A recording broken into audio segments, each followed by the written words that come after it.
네, 베타 AI 뉴스레터 팟캐스트 팀입니다. 안녕하세요. 2025년 8월 세 번째 주 소식 전해드립니다. 이번 주 AI 업계에서는요, 기술 발전 속도가 정말 빠른데 또 그 이면의 고민들도 같이 깊어지는 그런 소식들이 많았던 것 같아요. 저희와 함께 그 중요한 지점들 한번 파헤쳐 보시죠. 네, 안녕하세요. 정말 그렇습니다. 뭐랄까, 기술 최전선 소식부터요, 또 시장의 현실적인 반응, 그리고 AI가 우리 사회랑 부딪히면서 생기는 그런 윤리적 질문들까지 이번 주에 주목해야 할 핵심 내용들만 쏙쏙 뽑아서 명확하게 짚어드리겠습니다. 좋습니다. 첫 소식부터 좀 흥미로운데요. 구글 생성형 AI 팀 초기 멤버였다는 제아드 타리프라는 분이 AI 박사 학위 가치에 대해서 좀 생각해 볼 만한 의견을 냈어요. 지금 박사 과정을 시작하는 게 시기적으로 좀 늦을 수 있다. 오히려 실무 경험이나 정서적 조율, 좋은 취향 이런 인간적인 역량에 더 중요해질 거다. 이런 주장인데요. 상당히 파격적이죠. 네, 그렇죠. 근데 이게 기술 변화 속도를 생각해보면 상당히 일리가 있는 지적 같아요. 보통 박사 과정이 5년 이상 걸리잖아요. 근데 그 과정이 끝날 때쯤이면 AI 환경 자체가 완전히 달라져 있을 수 있다는 거죠. 특히 타리피는 의료나 법률처럼 아주 전문성이 중요한 분야조차도 AI 때문에 바뀔 거라고 보거든요. 그래서 단순히 기술을 아는 걸 넘어서 이 변화에 빨리 적응하고 AI를 좀 인간적인 통찰력으로 활용하는 능력, 이게 핵심이 될 거라고 강조합니다. 그렇군요. 그럼 앞으로 AI 시대에 진짜 필요한 역량이라는 게 기술 전문성도 물론 중요하지만 그 위에 어떤 공감 능력이나 비판적 사고 같은 그런 인간적인 소양이 더 중요해진다. 이렇게 봐도 될까요? 네, 정확합니다. 기술 자체를 막 깊게 파는 것도 중요하지만 그보다는 계속 변화하는 기술 환경 속에서 방향을 잡고 또 인간적인 가치를 더할 수 있는 능력, 그게 이제 차별점이 될 거라는 그런 메시지죠. 네. 다음 소식은 엔스로픽이네요. 클로드 오퍼스 4하고 4.1 모델에요. 유해하거나 좀 학대적인 대화를 스스로 딱 중단하는 기능이 추가됐다고 해요. 근데 이게 사용자 보호보다는 모델 복지, 그러니까 모델 웰페어를 고려한 조치다. 이 점이 되게 독특하게 들리는데요. AI 복지라니? 아직은 좀 낯설어요. 네, 그렇죠. 엔스로픽도 AI가 감정을 느끼는 건 아니라고 딱 선을 긋고는 있어요. 다만 이제 미래의 AI가 혹시 가질 수도 있는 그런 잠재적인 도덕적 지위, 이걸 고려해서 미리 좀 예방적으로 조치를 취했다 이렇게 설명을 하더라고요. 예를 들어 아동 성착취물 요구 같은 아주 극단적인 상황에서 여러 번 유도해도 안 될 때, 그럴 때 최후의 수단으로 작동한다고 해요. 물론 사용자가 자해 위험 같은 게 보일 때는 작동 안 하고요. 근데 이게 아직은 실험 단계라고 하니까 좀 실효성을 지켜봐야겠죠. 와, AI 윤리 논의가 진짜 이렇게까지 가는군요. 기술 발전 속도만큼이나 윤리적인 고민의 깊이도 정말 같이 깊어지는 것 같습니다. 자, 한편 시장에서는 좀 다른 목소리가 나왔어요. 오픈 AI의 샘 알트만 CEO가 현재 AI 투자 시장에 거품이 끼어 있다 이렇게 직접 경고를 했습니다. 네, 맞아요. 그 닷컴 버블 때를 좀 떠올리게 한다는 거죠. 핵심 기술의 잠재력 자체는 인정은 하지만 단기적인 기대감이 너무 과도하게 반영돼 있다, 이런 진단인데요. 근데 또 흥미로운 점은 이런 경고 속에서도 정작 오픈 AI의 기업 가치는 계속 엄청나게 오르고 있다는 거예요. 최근에 GPT-5 모델 출시 이후에 비판도 좀 있긴 했지만 여전히 막대한 투자 유치를 앞두고 있다고 하잖아요. 정말 그러네요. 이런 상반된 신호들을 보면 이 시장 참여자들의 심리가 참 복잡하구나 싶어요. 장기적인 가치랑 단기적인 과열 사이에서 뭔가 줄타기를 하는 느낌이랄까요? 맞습니다. 일부에서는 지금 AI 거품이 닷컴 버블보다 더 크다, 이런 분석도 나오지만 또 AI 기술 자체나 공급망의 펀더멘털은 아주 견고하다, 이런 반론도 만만치 않거든요. 결국 중요한 건 진짜 가치를 만들어내는 기술하고 서비스가 뭐냐, 이걸 좀 냉정하게 판단하는 거겠죠? 네, 시장 이야기 하나 더 해보죠. 오픈 AI가 인도에서 정말 파격적인 가격에 요금제를 내놨습니다. 월 4.6달러짜리 챗GPT 고. 기존 플러스 요금제랑 비교하면 진짜 싸죠? 네, 그렇죠. 인도가 오픈 AI한테는 미국 다음으로 큰 시장인데 앱 다운로드 수는 많아도 유료 전환율은 좀 낮은 편이었거든요. 이번 챗 GPT 고 출시는 인도에 8억 5천만 명이 넘는 인터넷 사용자가 있잖아요. 이 사람들을 유료 구독자로 끌어들이려는 아주 명확한 전략으로 보입니다. 특히 그 현지 결제 시스템인 UPI도 지원하고요. 이런 걸 보면 현지화 노력도 꽤 철저하게 한 것 같아요. 앞으로 인도 시장을 둘러싼 AI 기업들 경쟁이 더 치열해질 것 같습니다. 아, 거대한 잠재 시장을 잡으려고 가격으로 승부수를 띄운 거군요. 이게 어떻게 보면 AI 경쟁의 중심축이 이런 신흥 시장으로 옮겨가는 신호탄 같기도 하고요. 다음 소식은 좀 더 사회적인 파장이 있는 내용입니다. 텍사스 법무장관이 메타랑 캐릭터.ai를 조사하기 시작했다는 소식인데요. AI 챗봇이 아이들한테 마치 정신건강 전문가처럼 행사했다. 이런 혐의예요. 네, 챗봇들이 마치 뭐 전문적인 상담이나 치료를 해줄 수 있는 것처럼 오해하게 만들었다는 거죠. 그러면서 부적절한 상호작용을 하거나 그냥 일반적인 답변만 하면서 사용자, 특히 아동들의 민감한 개인정보를 수집해서 뭐 광고 같은 데 활용했을 수 있다 이런 비판이 나오고 있습니다. 물론 뭐 해당 기업들은 다 부인하고는 있고요. 하지만 아동 사용자에 대한 보호장치가 좀 미흡하다거나 데이터 프라이버시 침해 가능성 같은 문제는 이건 좀 심각하게 다뤄질 수밖에 없는 문제죠. 미국의 그 아동 온라인 안전법 KOSA 논의에도 영향을 줄 수 있을 것 같고요. 아, 정말 AI 기술이 이렇게 일상, 특히 아이들 삶에 깊숙이 들어오니까 예전에는 생각 못했던 책임이나 윤리 문제가 계속 나오는군요. 자, 마지막 소식입니다. 다시 기술 경쟁 이야기인데요. 엔비디아가 미국의 수출 규제 속에서도 중국 시장을 위한 차세대 AI 칩을 개발 중이라고요. 네, 그렇습니다. 현재 판매가 허용된 H20 모델보다 더 강력한 칩으로 알려졌고요. 최신 블랙웰 아키텍처 기반이라고 합니다. 최근에 트럼프 전 대통령이 규제 완화 가능성을 좀 내비치긴 했지만 미국 정부가 중국의 첨단 AI 기술 확보를 계속 견제하는 기조라서요. 최종 승인 여부는 아직 좀 불확실합니다. 미중 기술 패권 경쟁이라는 큰 틀 안에서 엔비디아가 어떤 행보를 보일지 계속 주목해야 할 것 같습니다. 네, 정말 숨가쁘게 돌아간 한 주였습니다. 기술은 계속 발전하는데 동시에 시장의 현실, 윤리적 책임, 또 지정학적 문제 같은 것들이 계속 중요한 변수로 작용하는 모습이네요. 오늘 저희가 준비한 일부 주간 뉴스 소식은 여기까지입니다.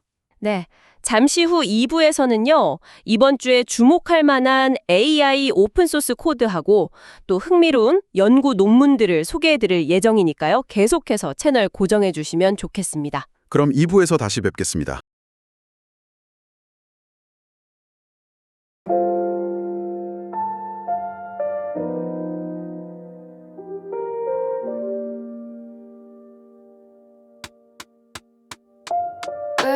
AI newsletter, your favorite AI newsletter. 매주 수요일 오후 2시 애니메이ted AI 소식을 전해드려요.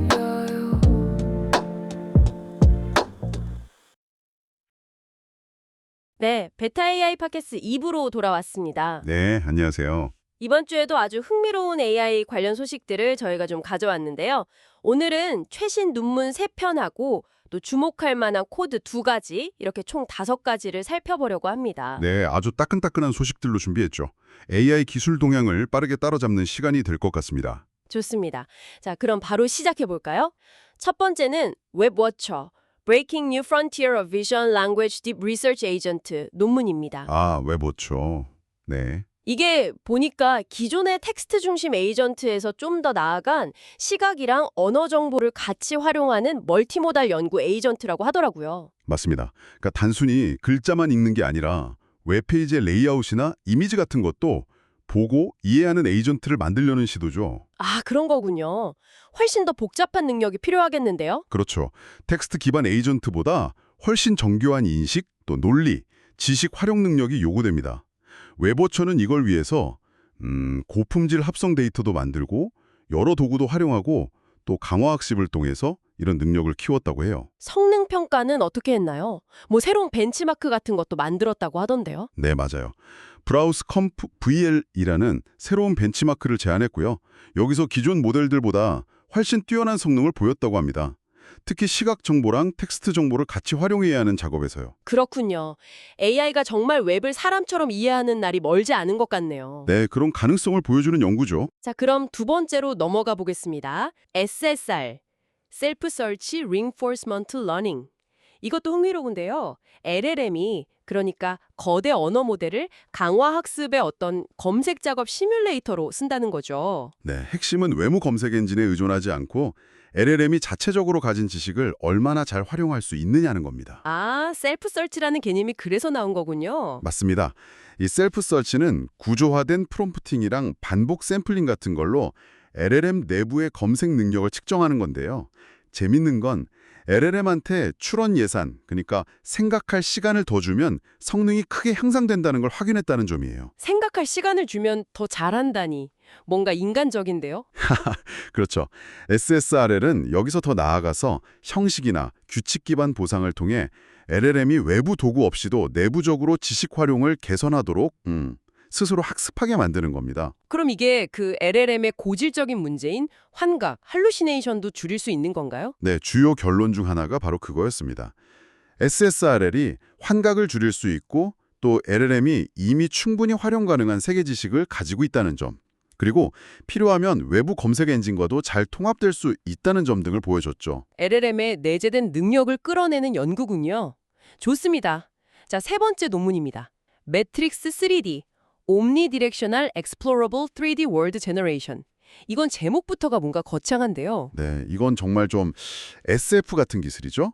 이미지 한 장이나 텍스트 설명만으로 사용자가 직접 탐험할 수 있는 3D 세계를 생성하는 기술입니다. 와, 3D 세계를요? 네, 특히 파노라마 표현을 사용해서 훨씬 넓은 범위를 커버하는 게 특징이에요. 파노라마로요?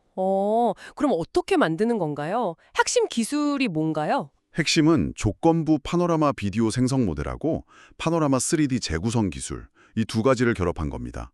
먼저 장면 메쉬 렌더 같은 조건을 주면 고품질의 일관된 파노라마 비디오를 만들고요. 네. 그 다음에 이 비디오를 가지고 탐험 가능한 3D 세계로 변환하는 거죠. 변환 방식은 두 가지를 제안했는데 하나는 빠른 재구성을 위한 피드포워드 모델이고 다른 하나는 좀 더 정확한 재구성을 위한 최적화 기반 파이프라인입니다. 와, 정말 대단한데요? 이걸 하려면 데이터가 엄청나게 필요했을 것 같은데? 맞습니다. 그래서 메이트릭스 파노라는 대규모 합성 데이터셋을 직접 구축했다고 해요. 11만 6천 개가 넘는 파노라마 비디오 시퀀스로 구성되어 있다고 합니다. 11만 6천 개요? 와, 혹시 생성된 결과물 같은 거 볼 수 있는 곳이 있나요? 네. 더 자세한 내용이나 시각 자료는 저희 뉴스레터에 포함된 링크를 확인해 보시면 좋습니다. 네, 뉴스레터 참고하시면 좋겠네요. 자, 이제 네 번째 코드 및 시스템으로 넘어가겠습니다. WeMath 2.0 A versatile math book system for incentivizing visual mathematical reasoning. 네. 위맷 2.0. 이건 이름에서도 알 수 있듯이 수학 문제 해결 능력을 키우는 시스템이죠. 특히 멀티모델 모델, 그러니까 텍스트랑 이미지를 같이 이해하는 MLLM의 수학 추론 능력을 향상시키는 거라고요. 맞습니다. 이 시스템은 크게 세 가지 구성 요소를 통합하는데요. 첫째는 매스북 논리지 시스템이라고 해서 체계적인 수학 지식 시스템을 구축하는 거고요. 네. 둘째는 매스북 스탠더드랑 프로 데이터셋, 모델 중심의 데이터 공간 모델링을 위한 데이터셋들이죠. 마지막 셋째는 매스북 RL이라는 강화학습 기반 훈련 패러다임입니다. 강화학습까지 좀 더 자세히 설명해 주실 수 있나요? 특히 매스북 RL요? 네. 매스북 RL은 두 단계로 구성되는데요. 처음에는 지식지향적인 사고의 연세, 그러니까 체인 오브 토트 추론을 잘하도록 초기 파인튜닝을 하고 그 다음에는 문제 난이도별로 점진적으로 정렬하는 강화학습 단계를 거칩니다. 마치 AI한테 수학 과외를 시키는 듯한 느낌이네요. 체계적으로요? 네, 그런 비유가 맞을 것 같습니다. 성능 평가를 위해서 매스북 eValue라는 자체 벤치마크도 도입했고 기존 벤치마크에서도 꽤 경쟁력 있는 성능을 보였다고 합니다. 특히 시각 정보가 필요한 수학 문제에서 강점을 보이겠군요. 기대됩니다. 자, 드디어 마지막입니다. Next Step 1. Toward Auto-Regressive Image Generation with Continuous Tokens at Scale 코드입니다. 네, Next Step 1. 이건 자기 회귀, 즉 오토 리그레시블 이미지 생성 모델에 대한 건데요. 자기 회귀 모델이면 이미지를 순차적으로 생성하는 방식 맞죠? 맞습니다. 마치 글 쓰듯이 이미지의 다음 부분을 예측하면서 만들어 나가는 건데 이게 계산 부담이 크거나 이미지를 이산적인 토큰으로 나눌 때 정보 손실이 생길 수 있다는 단점이 있었죠. 아, 그런 문제가 있었군요. 넥스텝 1은 이런 문제를 해결하기 위해서 이미지를 이산적인 토큰이 아니라 연속적인 토큰으로 표현하고 예측하는 방식을 사용합니다. 연속적인 토큰이요? 그게 핵심이군요. 네. 이를 위해서 14B, 그러니까 140억 파라미터의 대규모 AR 모델하고 157M 파라미터의 플로우 매칭 헤드라는 걸 결합해서 훈련시켰습니다. 그래서 성능은 어땠나요? 텍스트 설명으로 이미지를 만드는 작업에서 최첨단 성능을 보였고요. 이미지 편집 능력도 꽤 뛰어나다고 합니다. 개발팀이 코드랑 모델을 곧 커뮤니티에 공개할 예정이라고 하네요. 네, 공개되면 또 많은 연구자들이 활용할 수 있겠네요. 자, 오늘은 이렇게 웹워처, SSRL, 매트릭스 3D, 위메스 2.0, 그리고 넥스트 스텝 1까지 정말 흥미로운 AI 분야의 최신 연구와 코드 5가지를 빠르게 훑어봤습니다. 정말 다방면에서 AI가 빠르게 발전하고 있다는 걸 다시 한번 느끼네요. 그렇죠. 오늘 살펴본 것들을 보면 AI가 단순히 정보를 처리하는 걸 넘어서 뭔가 세상을 더 통합적으로 또 다각적으로 이해하고 상호작용하려는 방향으로 나아가는 것 같아요. 맞습니다. 시각과 언어를 같이 이해하고 웹워처, 스스로 지식을 탐색하고 SSRL, 수학적으로 추론하고 위메스 2.0, 심지어 3D 세계를 만들거나 매트릭스 3D, 이미지를 생성하는 넥스텝 1까지 점점 더 유기적인 지능을 향해 가는 느낌입니다. 네, AI가 세상을 더 깊이 이해하고 창의적인 작업까지 해내는 모습을 보니까 정말 놀랍습니다. 오늘 저희 이야기가 여러분의 지적 호기심을 조금이나마 자극했기를 바랍니다. 네, 그랬으면 좋겠네요. 그럼 다음 주 수요일엔 뉴스레터와 팟캐스트로 돌아오겠습니다.